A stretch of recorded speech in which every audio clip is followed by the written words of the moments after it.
안녕하세요. 봐도 모르고의 김영훈입니다. 며칠 남지 않은 올해가 2023년인데 도대체 무엇을 근거로 2023년이라고 하는지 아십니까? 오늘은 역사의 연대 구분에 대해서 살핍니다. 역사의 연대 구분은 BC와 AD로 나눕니다. BC는 Before Christ의 약자인데 Christ는 그리스도 즉 예수를 뜻합니다. 그래서 BC는 예수 이전의 시대를 말합니다. AD는 라틴어로서 안노 도미나인데 이는 그리스도의 해라는 뜻으로 그리스도는 예수를 뜻합니다. 그래서 AD는 예수 이후의 시대를 말합니다. 우리는 BC와 AD를 기원 전, 기원 후 또는 주전, 주후로 번역하여 사용하고 있습니다. 기원 전, 기원 후는 예수를 이 역사의 기원으로 두고 있다는 뜻이니 흥미롭지 않습니까? 또 주전, 주후는 예수를 이 세상과 역사의 주로 두고 있다는 뜻이니 놀랍지 않습니까? 이렇게 연대 표기를 하는 방법을 석이라고 하는데 이는 서양에서 만들어진 것이라는 것입니다. 연대 표기에는 이런 석이 외에도 불교의 불기와 이슬람교의 이슬람기가 있습니다. 불기는 석가 모니가 입적한 즉 사망한 해를 역사의 기원으로 삼는 연대기법입니다.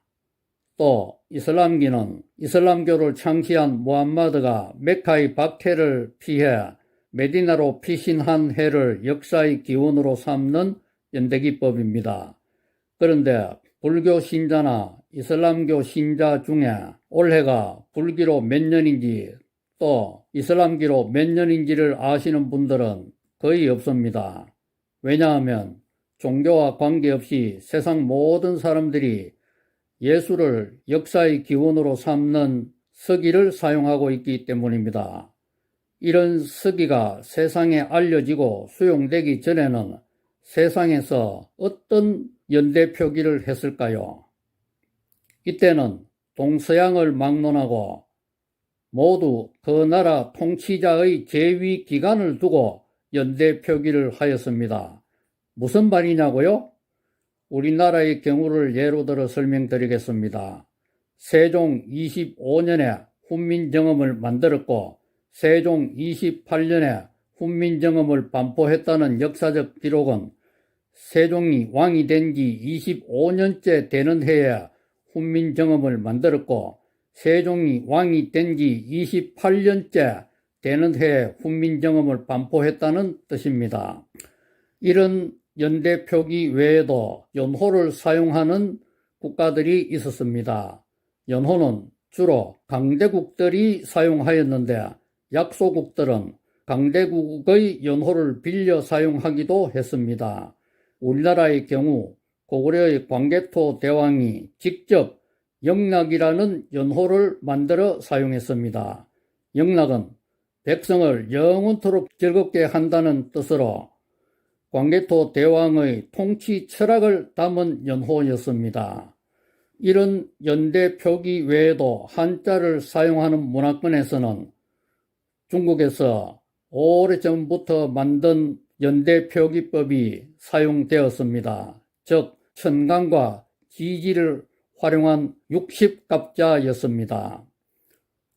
가벌병정, 무기경신, 임계라는 십간과 자축인묘, 진사오미, 신유술해라는 그 해의 띠를 나타내는 동물들을 상징하는 12지신의 조합으로 60개의 연대를 만들어 반복적으로 사용하는 것입니다. 우리 민족은 이 60갑자에 의한 연대를 사용하였기에 내가 태어나 60년 만에 되돌아오는 연대를 환갑으로 부르며 잔치를 벌이기도 했습니다. 그리고 우리 민족은 이 60갑자에 의한 연대 표기를 삼국시대 이전부터 사용하여 근 2000년 동안 사용한 것으로 보입니다.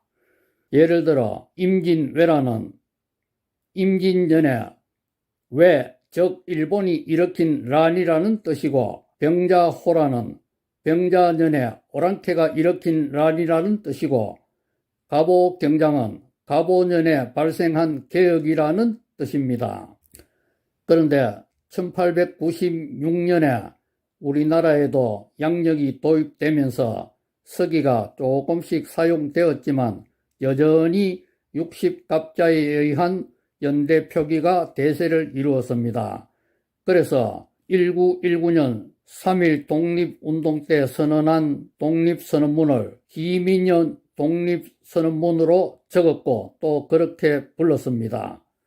그러다가 1948년 대한민국 정부 수립 후에는 당군 신화를 근거로 한 당기와 서기를 함께 사용하다가 1962년부터는 오로지 서기로만 연대 표기를 하고 있습니다. 이 서기에 너무 익숙해진 우리들은 다른 연대 표기로 기록된 역사적 사실들을 그때가 언제 발생한 것인지 이해하기가 힘들었습니다. 그 나라의 역사에 대해서 아주 정통한 사람들은 그 나라의 연대 표기만으로도 그때가 언제인지를 제대로 알 수 있었을 뿐입니다.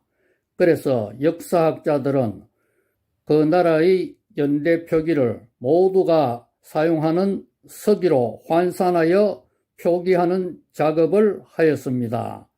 그래서 우리는 우리나라의 역사뿐 아니라 모든 나라의 역사를 서기로 일목요연하게 쉽게 이해할 수 있게 되었으니 역사학자들의 공이 크지 않습니까?